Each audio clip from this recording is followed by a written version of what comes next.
in Dallas. In Dallas. Cold. Cold heart. What kind of order you gonna be? Cold heart. I'm not rooting for nobody to get fired, for anybody to get fired. I'm not. You know that, man. You know I don't do that. Okay. But we're having some fun. But this is real life, and we recognize it. This is real life. I know. You made the reference to wife and family. No, I do too. You made the reference to wife and kids. Like, these are real families, not just for the head coach, but the entire staff that's involved in this. So we're having some fun because we could do that because we're gainfully employed talking about it, but just want to recognize the seriousness of this. In Dallas, though, we talked about it the other day, and look, Jerry Jones did not make an emotional, rash, immediate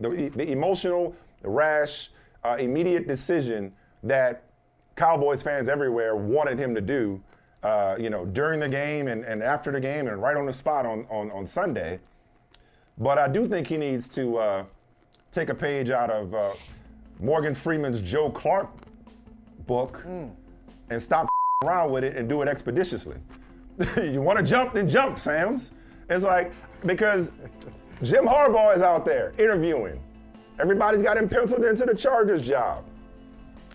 Bill Belichick, we just talked about, your little fling, your little side, your little, low key. Y'all been DMing each other over the years, Jerry Jones and Bill Belichick. I cannot imagine a world in which Jerry Jones runs it back again with Mike McCarthy. I just can't imagine a world in which. No, I can't. It's the definition of insanity. And it's not that Mike McCarthy is not a good coach. Obviously, he's a good coach. He's won a Super Bowl. They've won 12 games 3 straight years, but don't have a championship game appearance to show for it. That's never happened. And if you're Jerry Jones, to me, there is a fine line between being emotional and being practical in this instance.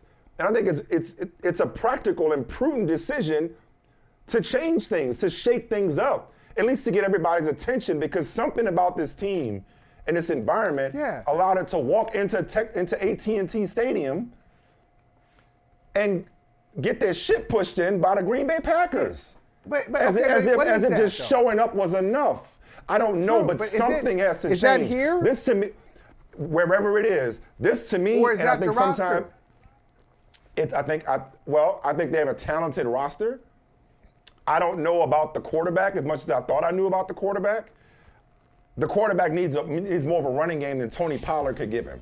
That was a mistake.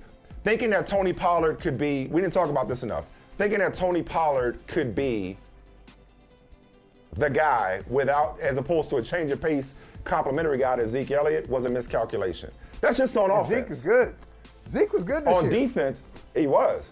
On defense, like, Dan Quinn will probably get a job somewhere else, maybe in Seattle, but that defense just did not show up. Again, they were worth Confederate currency when it came time to be counted. For all the stars and all the Pro Bowlers and all the All-Pros that this roster has, they didn't show up. So it is on the players as well. But maybe you need to get the players' attention. Maybe they need a different voice. We've seen this before. We have seen successful coaches get fired. It happens.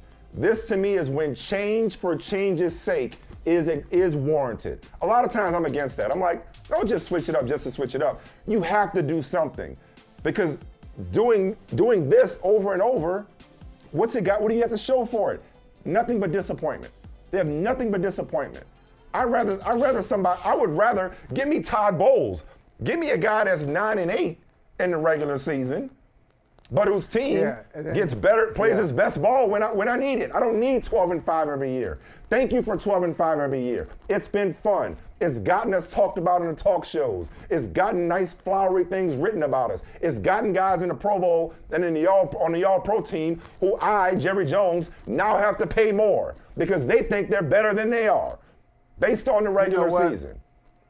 So thanks, but no thanks. I don't want more of the same. I like Mike McCarthy. This is Michael Smith talking now. I like Mike McCarthy a lot. I've known him since he was in New Orleans. Known him since he was a coordinator before he got the Green Bay job. I have a lot of respect for Mike McCarthy. I just do not want more of the same if I'm Jerry Jones. Mike McCarthy, now fact check me on this one, okay? Because I get a little confused on it. Did Mike McCarthy bring in Dan Quinn, or is Dan Quinn kind of pushed in there by Jerry Jones? He brought in because I have to imagine, like everything else, that's a collaborative decision. I got to imagine. Okay.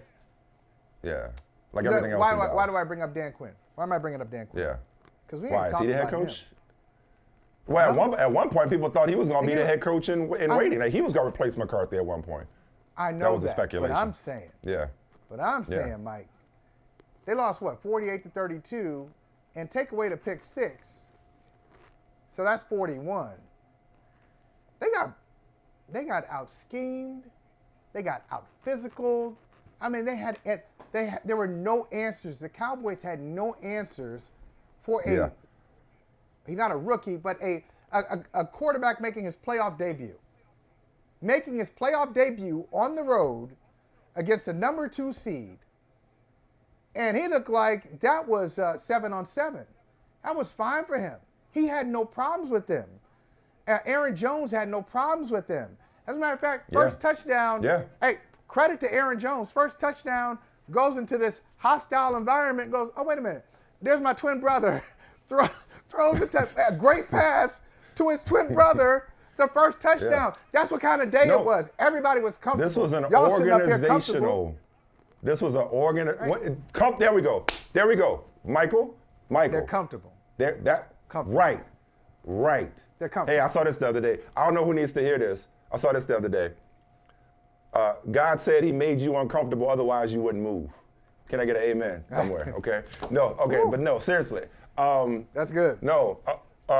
No. Comfortable. I'm glad. That's where we could close this out, because you have again, and I don't think I'm saying two different things here.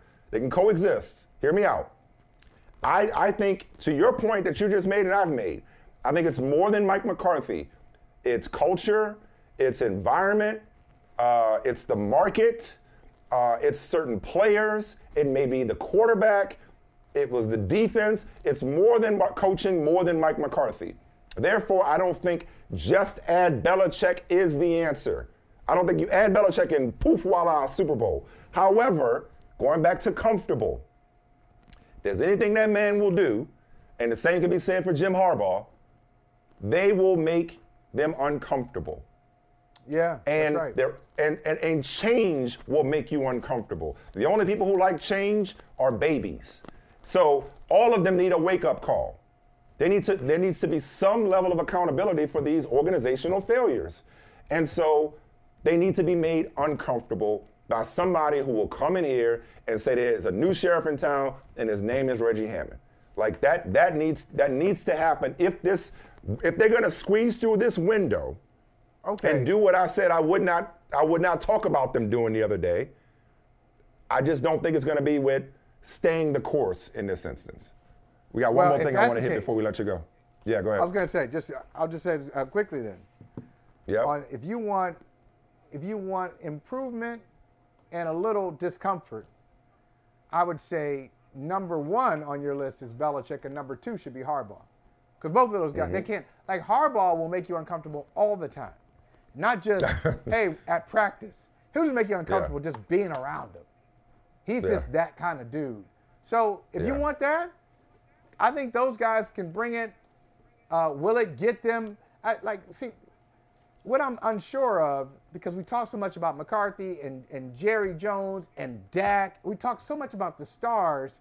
And a lot of these rosters, it takes a while for us to figure out, ooh, they're not really as talented as we thought they were. I wonder if they're that.